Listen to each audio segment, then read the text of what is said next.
Some folks might say that the excommunication that we spoke about in the previous video is a rather harsh way to deal with sin.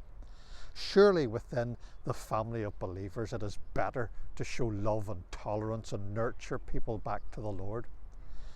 Paul explains why excommunication is necessary in today's reading from 1 Corinthians chapter 5 verses 6 to 8 and then 12 to 13. Your glorying is not good. Know ye not that a little leaven leaveneth the whole lump? Purge out therefore the old leaven, that ye may be a new lump, as ye are unleavened. For even Christ our Passover is sacrificed for us. Therefore let us keep the feast, not with old leaven, neither with the leaven of malice and wickedness, but with the unleavened bread of sincerity and truth. And then down to verse 12. For what have I to do to judge them also that are without? Do not ye judge them that are within, but them that are without God judgeth. Therefore put away from among yourselves that wicked person. How do you treat a cancer when it is found in the human body?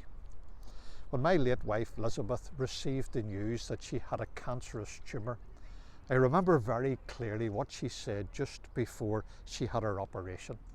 I just want it out. The reason is obvious. Paul expresses it in these verses.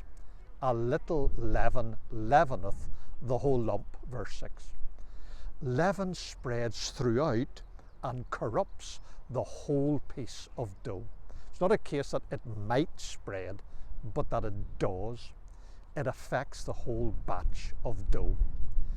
If fornication or pride or any other type of sin, and there are many sins, respectable sins like a critical spirit and worldliness that we do tolerate among ourselves, if it is normalized among the believers in the assembly, it will have a pervasive, unsanctifying effect upon the whole. Now, there are three issues that Paul is dealing with in this chapter. We've already seen that he underlines the importance of purging sin from the assembly in verses 1 to 5. He now gives two reasons why that is important. The first is the need to maintain purity of saints within the assembly, that's verses 5 to 8. And the second is preserving separation of the assembly from the world around us. We have that at the end of the chapter. Now, purity could be restored by purging. Purge out therefore the old leaven, that ye may be a new lump, as ye are unleavened, Paul writes in verse 7. If we don't take action against sin, it will spread defilement. In whatever form, it needs to be cleared out, eliminated. They needed the sinner to be removed, but they also needed to remove the spirit of boasting, to reflect the holy character of the assembly and the Lord, and to be what they ought to be.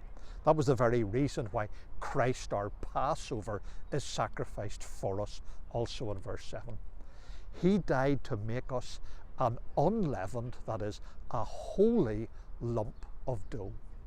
So when Paul writes, let us keep the feast, he means that just as the ancient Israelites kept the feast of unleavened bread alongside the Passover, these Corinthians ought to be holy in life and behaviour as we should. Be done with all that is linked to the old and manifest everything that is characteristic of the new. In verses 9 to 11, which we didn't actually read, Paul explains something that he had written in a previous letter that we don't have. In summary, he reminded them that we cannot change the world. Indeed, we're not expected to do so.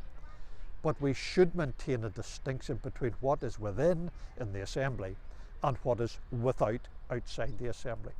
Accordingly, if someone within is acting as someone without, they must exercise discipline and put away from among yourselves that wicked person.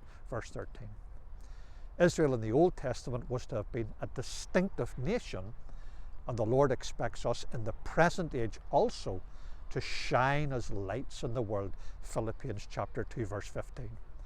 May the Lord give us the help that we need just to do that and to be holy and unleavened in our lives.